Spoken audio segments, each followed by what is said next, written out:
Oh, yes! Ito na mga Mars. Ang aking tanong sa inyong dalawa nasubukan nyo na ba ever mag-treat or treat? Oo naman po. Ako. Kasi para siyang part ng childhood namin.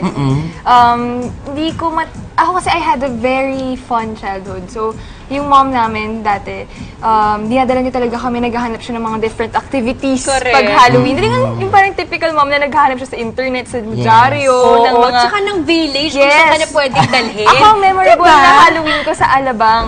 So, nagbabahay-bahay ka talaga doon? Yes, oo. Tsaka kinakareer ko yung costume ko. O eto na, ngayon mas bumibenta na yung tradition na yan sa mga bagets. Kaya kung gusto mong sakyan ang trip nila, useful itong Handy Mars Halloween of Decor, care of Gabby. Yes, ngayon gagawa tayo ng mummy jars, ng floating ghosts, ng luminaries, and of course, doormat. So, mag-start tayo muna sa mummy jars. Kukuha tayo ng isang jar.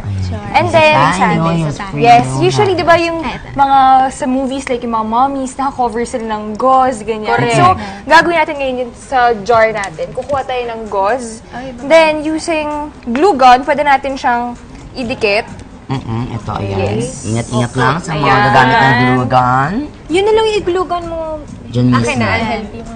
Kasi ito, nabiktima na ako nito ng madaming panahon. Yan. Oh, ayan. So, lapat mo Pwede lang natin siya siyang i-wrap around. Oops, wait lang. Saglit. Ayan. So, gaganyan-ganyan lang? Yes. And So, then, pwede, pagka... ayan. Ayan, dyan lang pa. Isa lang pala gagamitin na. Isa lang pala yung ating ano. Gosh. Okay. So, wrap. So, kailangan yung pagkakarap yung hindi masyadong ayos na ayos. Yes, kasi wala namang mommy na ayos na ayos. Okay. So, gagawin natin siya ngayon sa jar. Mami Junice. Grabe. O, ito naman, kay Ano Hana. ba? O tapos, And then, pagka ganito, pagka tapos na, pwede natin siya lagyan ng mga, yung googly Mata. eyes. Yes. Actually, itong googly eyes, favorite ko to ever since bata ako kasi ang cute-cute niya. mas ang dami ng pwedeng paggamitan. Nabibili siya sa bookstore, Ayan, so very Mars. accessible siya sa mga Tabit natin kids. yung mata ni ano. Ni mommy. Kaya naman, scary naman Scary to. Mami jar. Oh my gosh, di ko to kaya. Hindi. Pagising mo, may ganyan ka sa mukha mo na. Alam ko na. Ito dito ko ididikit. Panakot. Sa jar na. So, yan siya. Tapos pagkatapos niyan, kahit anong design pwede nyo i-apply, syempre do it your own naman. Pwede natin siya lagyan ng candle sa loob para may effect siya pag gabi. Or kaya pwede natin lagyan ng candies para pag may nag-trick or treat sa atin, pwede natin dito ibigay yung Doon na candies. ilagay. Pwede natin gawing vase, pang center table natin pag Halloween.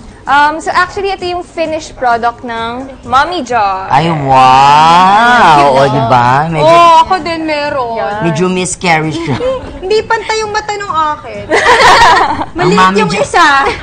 Ang mami jar na balag. Ayan, talaga yung Ang mata. mali yung nakuha ko. Oo.